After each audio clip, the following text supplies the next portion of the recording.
সুপ্রিয় viewers, travel with নাজির চ্যানেলের পক্ষ থেকে সবাইকে স্বাগতম। আর আমি আজকে আপনাদের সম্মুখে ইউরোপ সম্পর্কে একটি ভিডিও দিব, আলোচনা করব।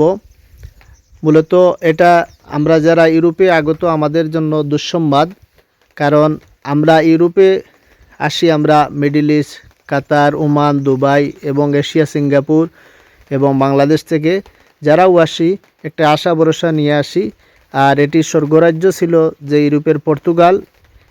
পর্তুগাল কিন্তু ইমিগ্রেন্টদের বৈধ হওয়ার জন্য সুযোগ দিয়েছিল, সেফ এন্ট্রি সহ। পরবর্তীতে আইমা সংগঠন করা হয়েছিল, কিন্তু বর্তমানে কিছুদিন পূর্বে তাদের কার্যক্রম বন্ধ করে দিয়েছে। এটা আমাদের জন্য দুঃসংবাদ। তাই আপনারা যারা মিডল ইস্ট থেকে, এশিয়া থেকে, দেশ থেকে আসবেন, আপনারা ভেবেচিন্তে আসবেন। এখন কিন্তু বৈধতা সুযোগের জন্য সব দেশে সুবিধা পাবেন না। পর্তুগালে বন্ধ, পরবর্তী ইটালি, ফ্রান্স, অন্য দেশে যাওয়ার জন্য, বৈধ হওয়ার জন্য সময় নিয়ে আসবেন। 7 থেকে 8 বছর, 5-6 বছর, কারো কারো বেলা এমনও চলে যেতে পারে। তাই ধৈর্য, শক্তি সব কিছু নিয়ে আপনারা আসবেন।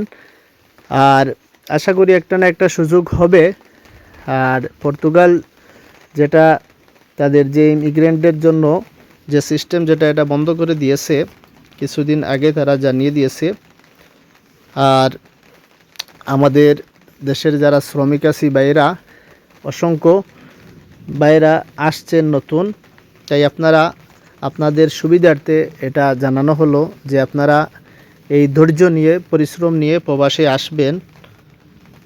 আর আরেকটি বিষয় হচ্ছে, যে কোনো দেশেই যান না কেনে ইউরোপের, আপনারা কিন্তু অতি সহজে পর্তুগাল যে সুযোগ দিয়েছিল 1.5 থেকে 2 বছরের ভিতরে বৈধ হবার সুযোগ, এমন সুযোগ কিন্তু পাবেন না। ভালো থাকেন। ওকে।